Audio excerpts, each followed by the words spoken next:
was a really special thing. The people who had come to it definitely said that they felt it was a space that they could just be really free and be really themselves. It was extremely wholesome as well. Like the queer scene in general at the time was quite, a lot of places would have like sex parties and things like that, whereas we were very much it was just the people who we were there. I mean, I would have totally been up for the sex parties, but like the other people that were there, it was very wholesome and it was very inclusive. Hello, I am Kay Anderson, and you are listening to Lost Spaces, the podcast that mourns the death of queer nightlife. Every episode, I talk to a different person about a venue from their past, the memories they created there, and the people that they used to know. This week, we are catching up with Chris Hubley, a musician, artist, and art historian who is also known by his drag alter ego, Crystal Mighty. We talk about a lot of things this episode. Language and how it evolves, strange, intense, platonic relationships, and D.I.Y culture, which were all subjects that branched off of our original reason for meeting, which was F.A.G Club, an event night held initially in Cardiff, but for the majority of its run in Bristol, England. F.A.G Club was an inclusive DIY night for QuaGS, which stands for Queers of All Genders and Sexualities, that Chris put on with a group of friends after meeting them at Queeruption, which is an annual international queercore festival. Anyway, let's get to it. The last thing that I wanted to say is that there are some terms that we use in our conversation that you may not be familiar with, and if that's the case, then I have included some definitions within the show notes for the program.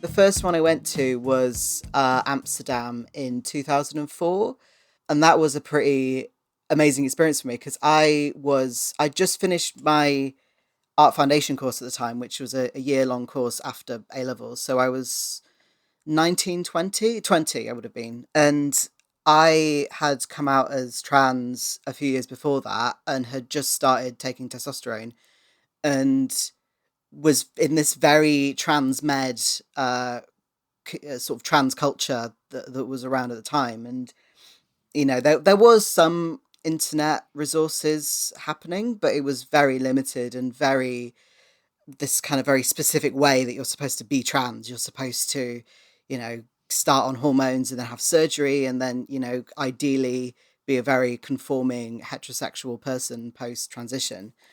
And is that what you mean by transmed? Sorry. So kind of medical. transmed. Yeah. So transmedicalism is the idea that to be trans, you have to follow a very specific medical pathway.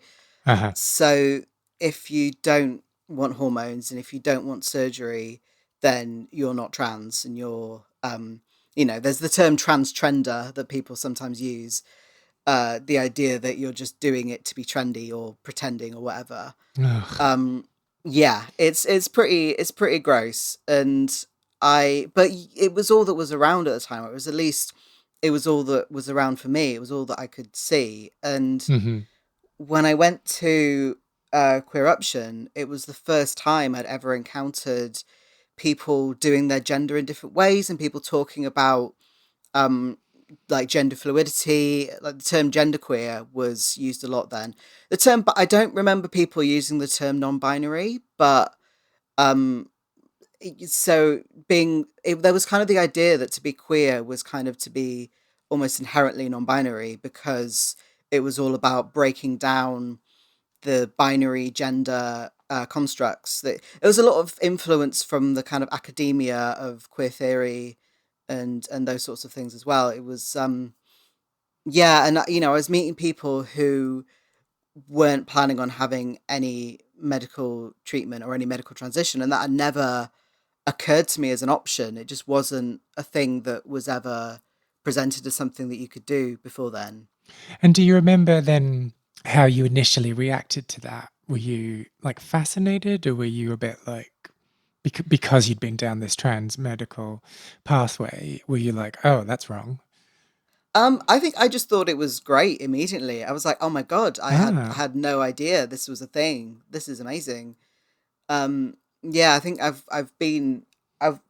when I've sort of encountered new ideas, I've always been very open-minded to them, even if I'd not necessarily occurred to me before that that was a possible thing. And I think, it was things as well, like people were talking about using terms like heteronormativity, which I'd never heard before. And um, yeah, and just it just really kind of sparked something in me and something that was quite exciting.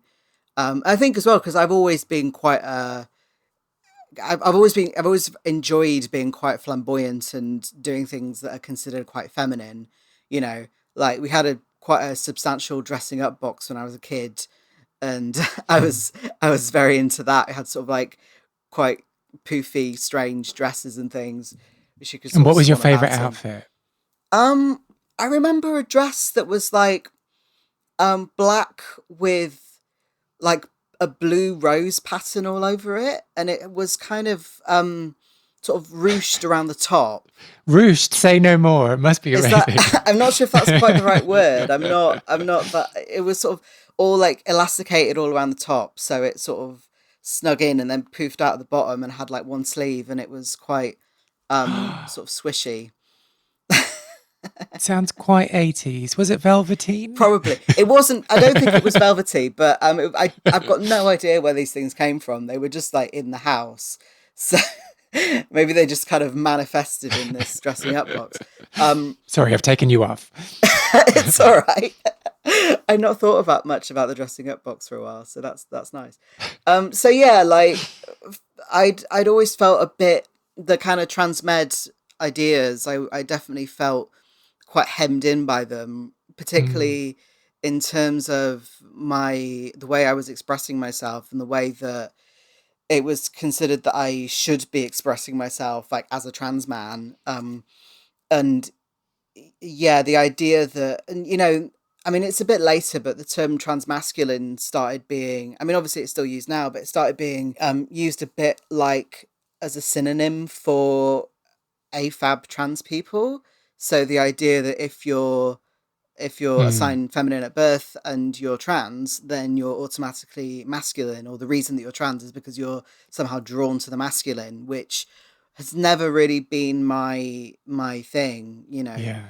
Well, even, I mean, even what you said before about the Mm. assumption that you would then transition and become this kind of heterosexual serving member of society. Oh, I have no idea why I just said that. Like, was that kind of the assumption that everyone that you were interacting with had? I think so. I definitely felt like there was this thing that part of being trans is wanting to be, quote unquote normal, and it was wanting to disappear somehow. And the idea that there was kind of a bit of the idea that if you enjoyed being trans and liked that you were trans, then you kind of weren't really trans, because to be trans was to want to be a cis person of the opposite sex, basically. And to just be in turmoil.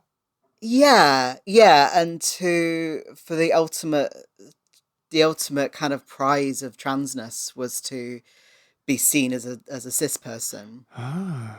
And yeah, I mean it's really pretty cool that the fact that a rejection of that has kind of become the norm within trans culture. Mm. And I think that that's quite um it's pretty incredible, really, and quite exciting that that because it could have gone totally the other way. It could have been that um as trans people became more visible, I mean, I guess there is something in the embracing trans visibility does kind of come along with embracing the sort of transness as a good in itself, and being trans as a positive experience, or it has the Mm. capability to be a positive experience, and the sort of celebration of the variety within trans people, I think, is a really important part of that. Yeah, yeah, absolutely. Um, this is just a completely like segue to another Sure. topic. It's semi topic. Um, so like I've been watching Soap recently, which is this sitcom from the 70s, Okay. and it was created by the woman who created the Golden Girls. So that was kind of like part of the reason that I wanted to watch it. Yeah. But also it had like one of the first gay characters on primetime TV, Mm. which all these things were ticking boxes. And then on like the first episode, or like the first number of episodes, the gay character decides that in order for him and his boyfriend to live like a normal, air quote, normal life, Yeah. he is going to have a sex change. And it was just Mm. like, I mean, I know, so it was from the 70s. I don't know if I've said that already. It's like, from a very long time ago, but just Yeah. watching it was just like, what? Like, who greenlit this plot? Like, this is just so Oh weird. God. Like Yeah. that his whole thing was, oh yeah, that's going to happen. And then my life is going to be sorted and everything's going to be fine. I mean, Um, that's very much Blanchard. So a lot of people talk, well, a lot of TERFs talk recently about autogynephilia, which is the idea that of trans people transitioning in order to, because trans women specifically, transitioning because they're sexually attracted or turned on by the idea of themselves as a woman.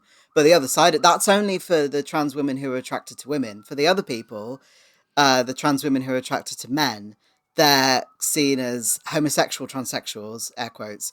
Um, the idea being that they're so into guys that they want to pretend to be women in order to get with straight men, which I guess maybe it doesn't quite fit, because if he was gay, they wouldn't need to become a woman to be attracted to them. But it's definitely got, I feel like they might have been reading some of that, or that might have been influencing that idea, that that's why trans people exist. And it was an expert who said it, so it must be accurate. Oh, I think this was the days before consulting experts. I think it was just like this. Yeah. This'll do. Let's do this. Anyway, Yeah. sorry. This isn't about reviewing TV. So Unfortunately not, no. you went, and you were introduced to new concepts. Yeah. Yeah. So yeah, and because I'd been involved in DIY gig scenes before then. Like my big sister has been very, she was going to gigs since she was like a teenager, and a lot of her friends were running their own nights and doing DJing, and in a very sort of indie DIY kind of way. So I Hmm. was very, very much exposed to that from a very young age. So it was kind of, although I feel like it was slightly different in the kind of anarchist squat scene is a lot more obviously a lot more explicitly political. There was the idea of people just making stuff happen because they want it to happen, rather than because they're trying to make money out of it, or because they're, I don't know, trying to get kudos or whatever. Mm. Was really, yeah, it was something that I was already very used to the idea of. And it was just kind of expanding that into talking about gender and sexuality, and this idea that it was very much applying the theories of anarchy, or anarchism, I guess, and the squat scene into conversations about gender and sexuality. So breaking down sort of heteronormative ideas, breaking down the structures of how we're expected to be. And also, I mean, the gay scene that I'd been exposed to was extremely tame and very like, oh, we're going to all sort of wear the same outfits and like stand around listening to shit music and sort of be snidey to anyone who looks a bit weird. Which is not really, it's, I basically was going because I was like, this is how I'm gonna meet other queer people. but I wasn't actually into it. I used to just have to get really drunk to deal with how shit the nights were. Whereas, I was in a ska punk band around that time as well when I was sort of in my late teens. So there was like 3 ska punk bands in my school. So we had our own kind of little scene going on. So I'm going off on a tangent again. Um, but yeah, so yeah, my point is the idea of creating your own culture and creating your own ideas about how you can be and how you can live was very much, it wasn't completely new to me, but it was just being presented in this new way. And it was like, oh, have you considered thinking about these other things from this perspective? So yeah, I mean, like I say, I'd already been on testosterone for a few months when I went to Queeruption Amsterdam, but I ended up making the decision not to have chest surgery for a while. Um, Partly because of the effects of the testosterone was so much that I didn't really feel like I needed it, and I kind of wanted to let that settle in a bit. Mm-hmm. But also, it was just like, oh, I don't have to have surgery straight away. I can kind of just be as I am, and not put myself through that at the moment. So absolutely tell me if you don't want to discuss this, Sure. because I'm gonna like ask medical questions.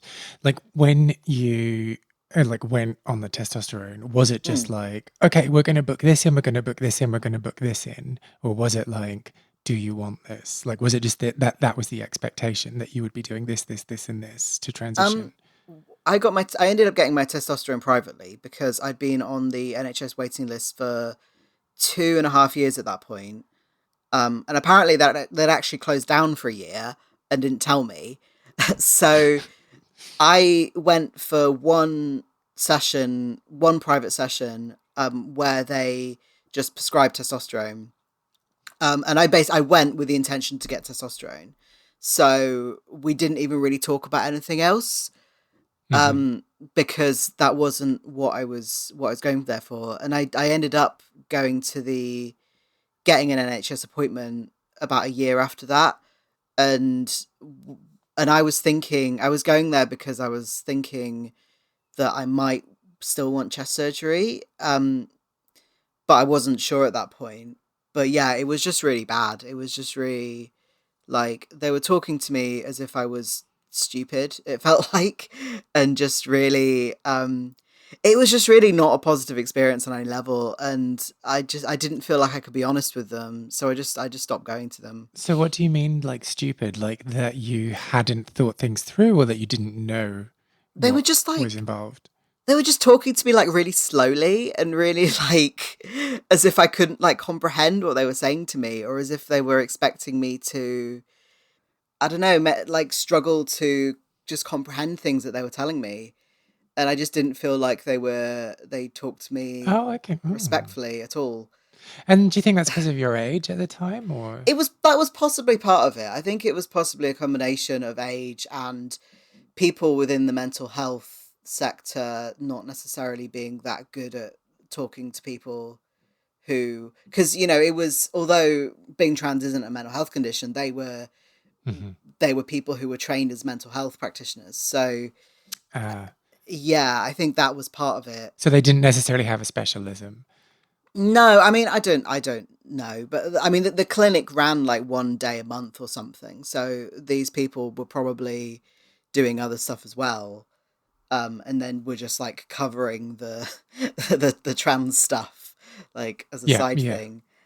But so then, so like you just kind of disengaged and just stopped going. Yeah, I think what happened is I'd gone away for maybe a month or something, and then I came back and had a letter saying that I'd missed an appointment, and so they were going to, what's it called, like defer. I was gonna say defer is the opposite of refer. Um, Discharge. That's the word.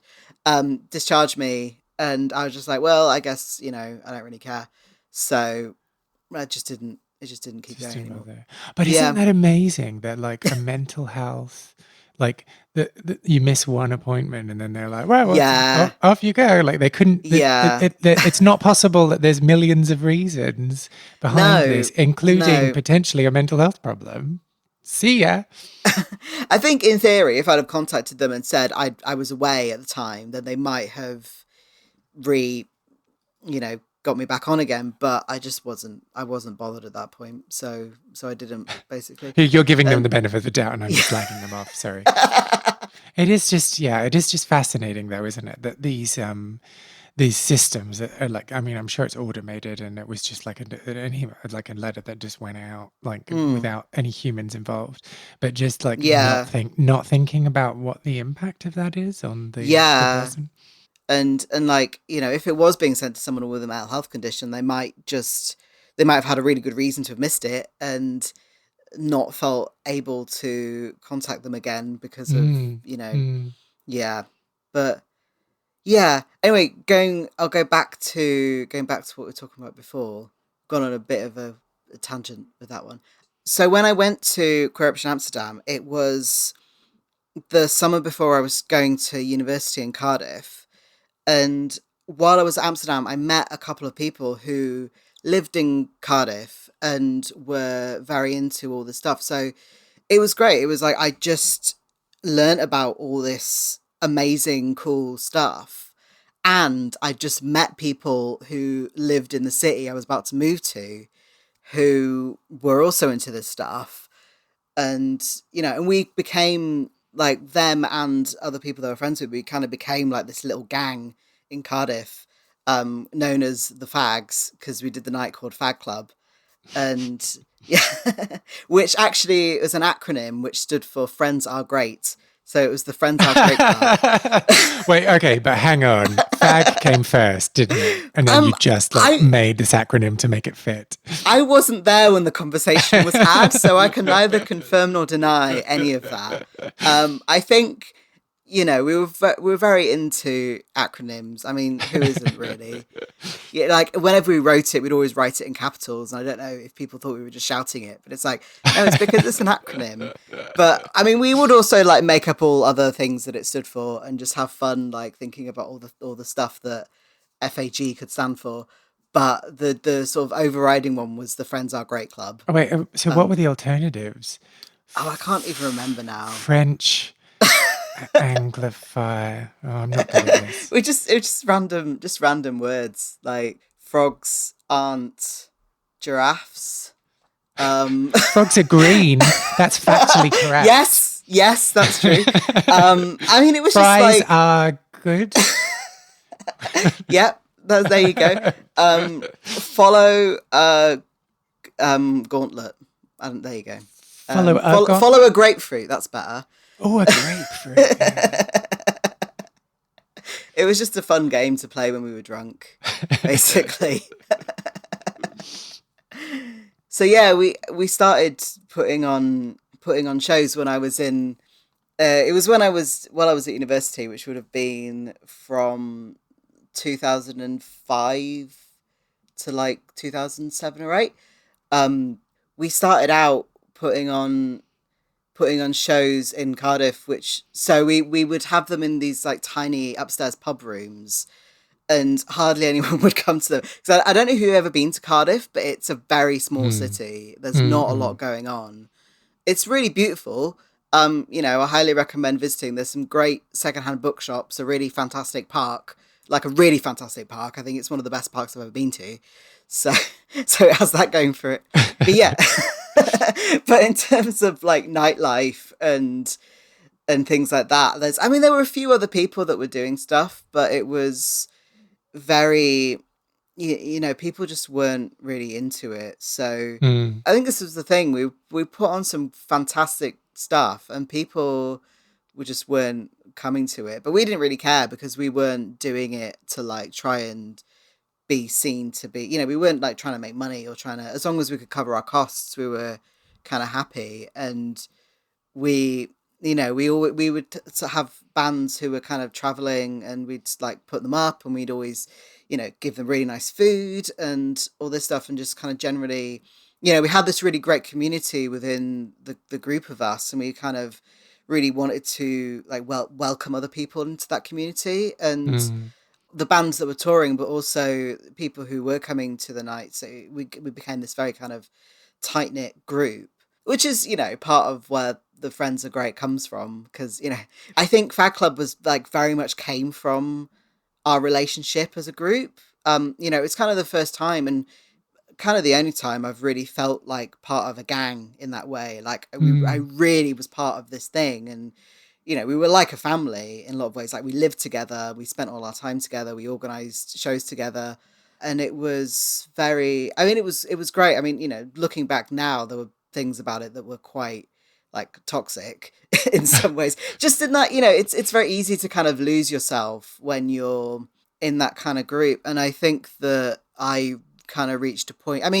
This is sort of skipping forwards now, but the nights basically stopped because the main reason was because we kind of drifted apart as friends, and I think also we had got quite burnt out with it all. But for me, it finishing was kind of good to be able to like take a step back and be like, okay, who am I apart from this very close knit group? So yeah, now it's sort of trying to find the balance between finding community versus staying true to who I am. It is a weird thing, isn't it? Like when Mm, you, I mean, and I'm sorry if I'm speaking on your behalf when I say this, that's but right. when you grow up as a queer kid and don't Mm, have that community necessarily, and don't feel like you fit in necessarily, it's so intoxicating to yeah, suddenly have a group of people that may accept you for who you are, and just to be all in, and to be all in so quickly as well, yeah, can be quite dangerous. yeah, totally. Yeah, and as on top of that, I ended up moving around schools when I was younger, so I kind of um did. Although I sort of kept friends with people, like I didn't feel like I was in part of the gang. Um, Mm. so I think that kind of added to that as well. I was And desperate to be part of a gang. I was so desperate. yeah, yeah. I think a lot of us are, and I think that having, the other thing as well is that I've not really had much in the way of romantic relationships in my life, and these kind of like that kind of intense friendship sort of took the role of that in some ways. Mm-mm. It kind of like we really were like a domestic unit in a lot of ways. How many of them? How many of you were there? How many of them? Sorry. So I would say there was about five people in the kind of, I guess, the inner Inner circle. circle. um, when we were living in Cardiff, we were in I think a 5-person house, and we all moved over to Bristol. This is the next stage in the story of F.A.G Club. Ah. So when I finished uni, there's kind of a lot of reasons why we ended up moving to Bristol. Part of it is that it's pretty close. It's like just across the bridge, really, Mhm. and we knew a lot of people here, and it's quite even now it's quite a cool city. I kind of like me and all my friends really wish the Guardian would stop writing articles about how cool Bristol is because it just makes it really hard for people who already live here and want to like find somewhere to live that isn't ridiculously expensive. Um, so when we got here, like, well, a few of I think trying to think, three of us moved up originally, and then a couple of others sort of joined us, and then we started putting on F.A.G Club in. A friend of ours ran a like an arts warehouse. It was basically a warehouse space that had studios around the side and a big space in the middle, and it was just off Stokes Croft, which is the extra cool bit. Bristol is like this cool city. Stokes Croft is like the extra cool bit. It's where like there's all these Banksies, and it's kind of had a lot of regeneration and gentrification over the last few years. So yeah, there was this warehouse there, and so we started putting them on there, and I think it kind of became like very popular for a while, and I think part of the reason is because it wasn't actually legal to put nights on there. So on all our publicity, it would say secret warehouse location. So, so I think a bit. They were good nights, but I also think a bit of it was that people were like, "Ooh, it's like a mystery. It's this kind of cool like secret warehouse." Um, But so But what would yeah, happen then? So like you'd get the flyer and you knew it was at a secret warehouse, but then how would you find out where to actually so go? there'd be a phone number or and an email address. So basically, people would call us or email us and find out where it was, which is for security is not actually that good. But I mean, we never got into trouble for it. I think part of the thing was we. So you didn't email them back and say like, "Are you a police officer?"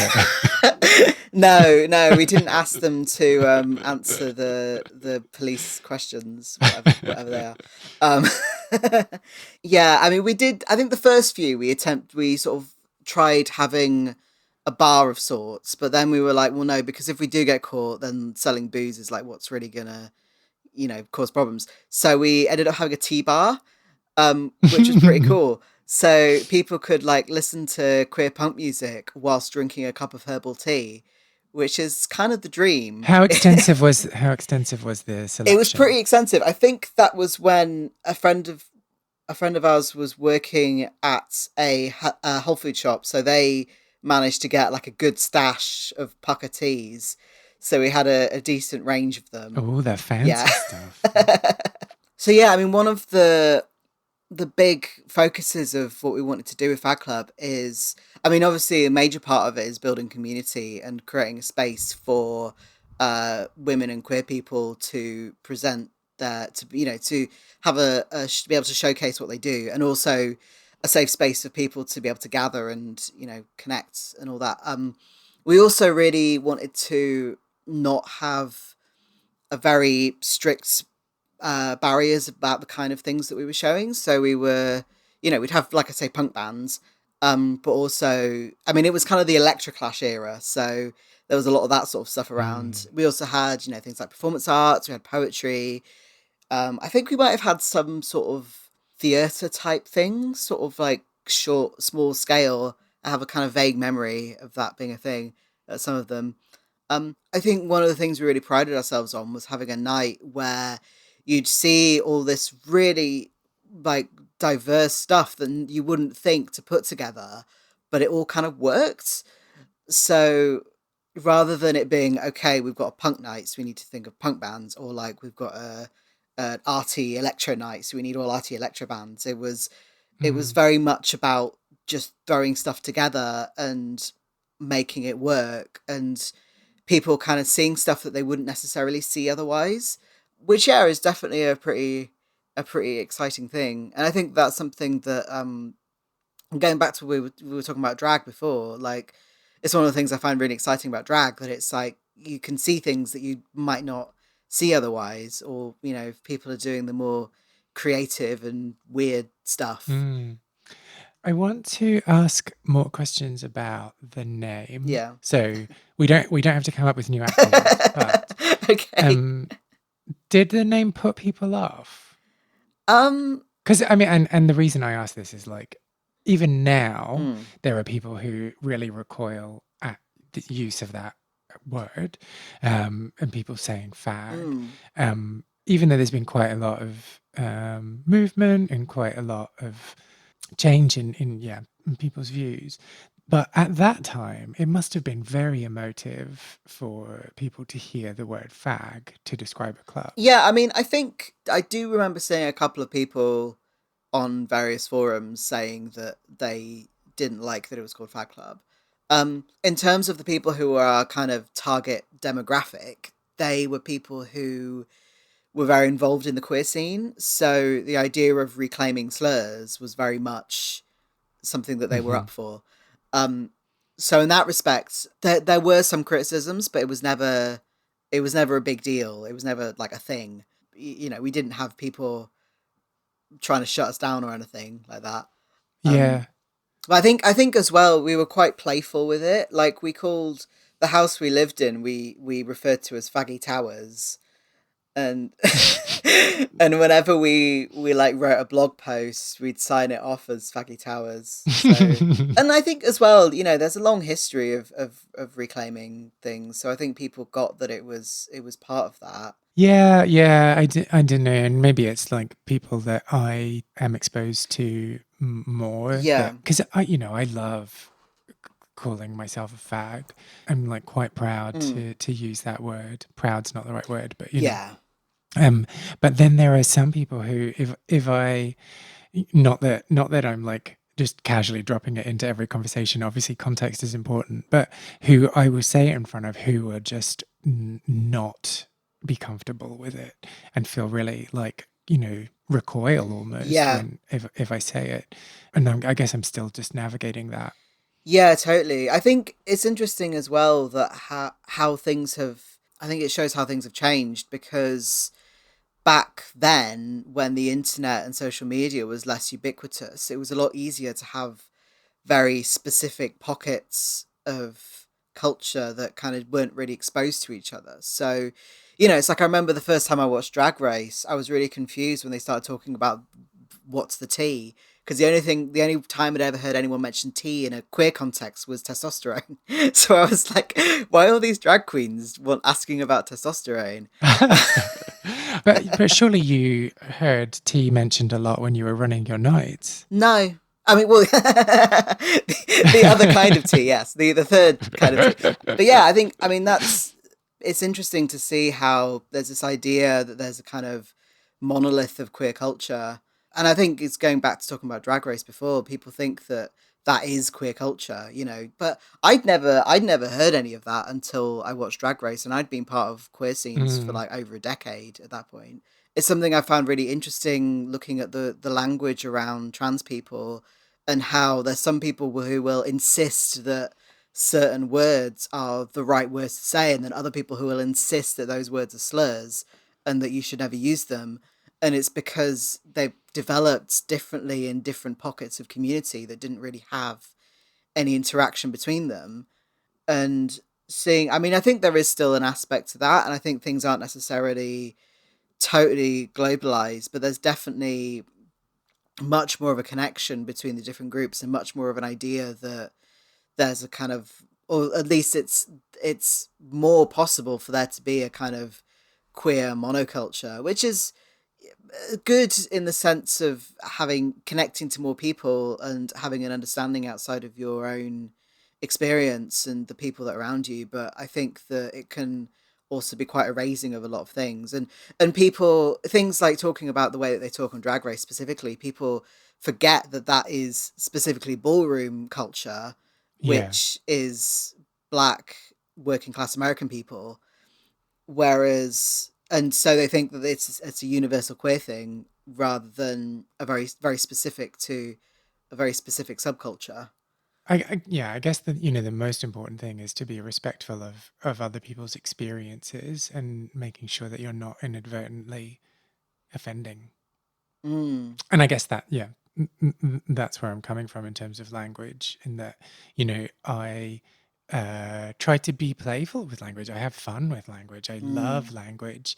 But what I don't want to be doing is alienating or upsetting anyone through using language. Yeah, and I think it can be very, very hard when we're a part of a group who have been marginalized and have been, language has been Mm, used against us, and people use language to, like dog whistles, to imply things that without necessarily saying it to us outright.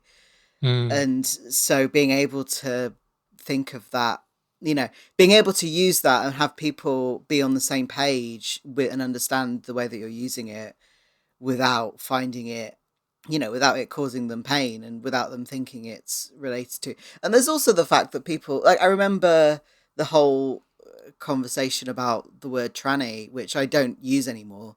But there was a time when it was just a word that people used, and then, Mm, and I think specifically, as an AFAB trans person, I mean, it is also a term that, I know AFAB trans people who have had it used as a slur to them, but generally it's more used towards AMAB trans people and trans women. hmm So, there was a time when it was just a word that I used because it kind of sounds fun and a bit less serious, especially when the word transsexual was the word. Like, when I was first out, the word transgender, I mean, it existed, but I'd never heard it before. hmm And so the word was transsexual, which is kind of not very nice to say to people because it instantly makes them think about sexuality and makes it sound like it's a mm. fetish. and makes it sound like it's about being gay, or it's about how you want to have sex, which obviously it's not. And I think that's on a slight tangent. That's a big part of why transgender has kind of overtaken transsexual. As it used to be that both the words were kind of used in tandem, but now, while there are people who specifically identify as transsexual, it's kind of been superseded by transgender. Mm. I can't remember what my original track was now. I was Oh, talking hang about, on. oh yeah, the fact that the word that I could use to describe myself, transsexual, was such an unpleasant word that I didn't really want to say. Having a word that sounded fun and sounded kind of playful was quite nice. But Mm. then when I sort of spoke to more people and read more things, and it was like, this is actually a very, this word, using this word hurts me and is associated with trauma and pain. I was like, okay, fair enough, I won't use it anymore. I did read recently that in some places they used to use the word transy, which I quite like as a as a Tra- term. what? Transy? Transy, like pansy, but transy. Oh, I see. Okay. It could be transy as well, like a Gen Z trans person. Um, but but I think the idea is it's like pansy but transy. So are you gonna make that a thing? Well, I've got it in my Twitter bio. I've got that. I think I was originally going to put professional transy, but then I was like, well, I don't get paid for it, so I'll put amateur transy. And also, like, the I word mean, amateur comes from the word for love as well, which is nice ah, because it's like amour, amateur. oh, I'd never thought of that. Of So yeah, course. it's someone who does something for love. Um, and so okay, but like, so just go with me on the next thing I'm going to talk about. Sure. We might Okay. not end up anywhere, but like, Okay. it's just this thought that's starting to spring up. So, if you were going to say, okay, I belong to the culture that uses transy as a slanderous word, um, to me, and I'm going to reclaim that word. How many people do you need, like, to also reclaim that word for it to become reclaimed, rather than it just being you banging your drum? Um, I think if someone's part of a group that's being marginalized or oppressed, they kind of don't really need anyone else. Like, I know people who have various health conditions that are pretty rare, and they reclaim words that are used around those. And I mean, I guess they might be in their own communities using them, but I've not encountered other people, and they might not even really know other people who have the similar conditions. So yeah, I think if a word's being used against you, then you totally have the right to use it for yourself. I mean, obviously, being respectful of other people.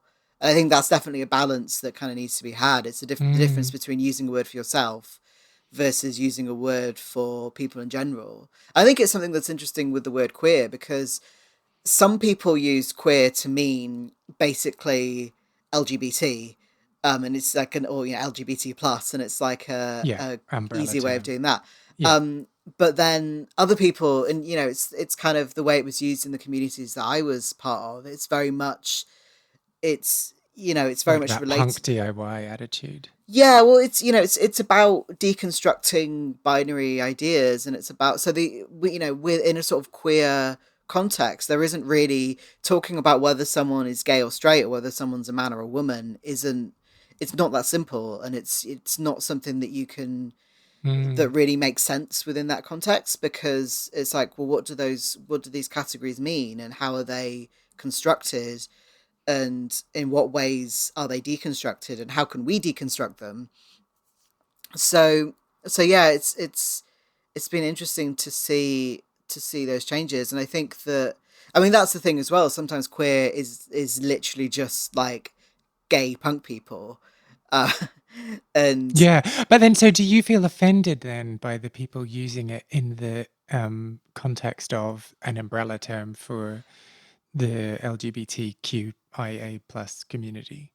Offended's probably too strong a word, sorry. yeah, I wouldn't say I feel offended by it. I think it can be unhelpful because it it includes people who don't necessarily see themselves as with that term, either because they do feel offended by it, or I know a lot of Or they voted Conservative.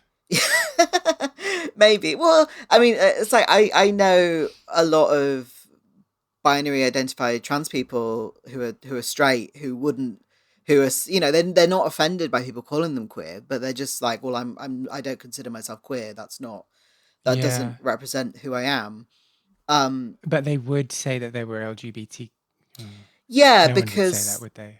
yeah, I think that's one of the things with queerness as well. It was kind of we kind of used it as almost like a non-label. It was a way to to say that we're not limiting ourselves to these labels, and we don't see these labels as important or as Hmm. or rather we see them as something that is created by an oppressive system.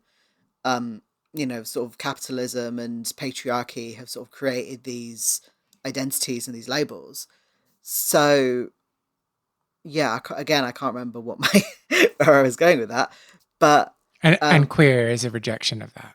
yeah, so queer is like, it's a way to say I'm actively working to deconstruct these patriarchal heteronormative structures. Like I say, it was very influenced by the academic world, so that's why I think there ends up being a lot of this very academic language in it. Which for me, when I when I went on to do my master's degree, I was like, oh, I know all these words because I talked about stuff using them in queer squats like 10 years ago. I've already got my head around this. Okay, yeah, I think yeah, sometimes when I'm having these conversations I'm like, okay, hang on, wait, what did that person just say? What? yeah, Like having to yeah. work it out. That makes me think about how, I mean, one of the big issues with that queer scene I was talking about is it was very much a bubble. Like there were all these queer radical queer events going on all around Europe and all around the world, but people would travel to them and go to all these exciting things and talk to people, but it was extremely insular and extremely, there were people involved in it who were very involved in other political actions and trying to bring them together. Like there was a lot of No Borders work, like about Hmm. immigration and asylum seekers and things like that. But yeah, my experience of being in that queer world is that it was very much a bubble, and trying to break out of that can be a bit difficult. But yeah, I mean, again, I think it's one of the challenges of community. Sometimes it's like, how do you build community without it becoming a bubble or a clique, you know? Mm-mm.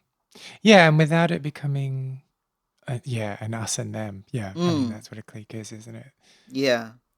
That's the thing that can be so alluring and exciting about those communities is that oh, here's some people who understand me or who I don't need to adjust my behavior too much to fit Mm, in. And then suddenly the outside world becomes too difficult to interact with. And so you yeah. don't, Yeah. which I is not mean, doing the outside world any favors. no, no. I mean, I definitely, for me, having that bubble for the time that I did was very good for me. And I mean, I do still live in a bit of a bubble. Like I live with trans people, and and most of my friends are queer or trans. But yeah, I think that it's, to be honest, there's been times when I've been trying to, I was like, okay, I'm gonna like do this thing so I won't be in my bubble anymore. Like when I got my studio in, like, I think it was 2011, I got like a small studio space in this kind of big arts thing. And I was like, yes, I'm gonna go here and I'll not be in my queer bubble anymore. And like all the people I met there were queers. And, but I mean, because they were artists, of course they were. I mean, It's taking not over the all world. artists are There's too queer, many but of them. yeah. So I just seem to attract those people towards me as well. But yeah, I mean, I I kind of think there's no shame of being in a bubble in a way, because we've got to do what we can do, and I think that it was definitely a really good thing for me for a time, at least. It really helped me feel part of something and feel connected to the people around me and feel that, who I was okay. And I, I think although there was a lot of issues with it in the end, especially, like, I definitely feel like I got a lot from that. Yeah. And sorry if I've come across as though I'm like, you should never have been there. Okay, so we've gone all around the houses. Yeah. Like, so how did F.A.G Club end? I mean, like I say, it kind of petered out a bit. It basically, all of us were just quite busy, and because it's something we've not really talked about, but I was also playing music at the time as well. I was doing like this kind of weird manic synth pop stuff where I'd kind of dress up in weird outfits and sing along to a backing track off my iPod. It was all very silly, but quite fun. But I'd reached a point where I didn't really want to do that anymore. And I was also, I think, because I wanted to start putting my energies more into visual art than music. So I was not feeling so enthusiastic about doing the shows. And also, one of the other issues was the warehouse that we'd been using, which is a brilliant space. It's, having somewhere that we had complete control over was just really fantastic. Like, we didn't have to, something as simple as, like, we could leave the equipment there until the next day, so we didn't have to sort everything out on the night. And also, we didn't have to deal with, we'd sometimes have issues with the managers of places being shitty to us or whatever, or just, like, I don't know, being annoying. So we could just, like, do whatever we wanted in the space. And our friend who ran it ended up giving it up because they couldn't afford to keep it going. So we kind of tried having it in different venues and it just never quite worked. And yeah, and then, people ended up, we had the house that we were all in together, people ended up moving out of it. And that kind of, I think it was really held together by our friendship, basically, and by our kind of group sort of way of working. And once that started to come apart a bit, it the whole thing kind of did as well. It's how it was from my perspective anyway. So yeah, I think we were just a bit burnt out, a bit kind of all just wanting to do different things. Yeah, there was no kind of huge, big celebratory send-off or anything, which is maybe a shame, but I think by the time it had sort of got to the point where we decided it was finished, like, none of us were really in the mood to do it, basically. Aww. Yeah, but, like, there's loads of other exciting stuff going on, so it's fine. Did you ever go to F.A.G Club in either Cardiff or in Bristol? Well, if you did, I would love to hear from you. Tell me your stories and share any photos that you might have from those times through social media. You can find me on Twitter and Facebook and Instagram with the username KAndersonMusic. And whilst you're at it, go and give Chris some love on Twitter. His profile handle is Mr. Crystal Mighty. Lost Spaces is not only a podcast, but a concept record as well. I have been writing songs about queer venues and the people who used to live their lives there, and will be releasing songs over the coming year. You can hear the first single, which is called Well-Grown Boys, and is playing underneath my talking right now on all good streaming platforms. If you like this episode, I would really appreciate if you subscribed, left a review on Apple Podcasts, or just told people who you think might be interested in giving it a little listen too. I am Kay Anderson, and you have been listening to Lost Spaces.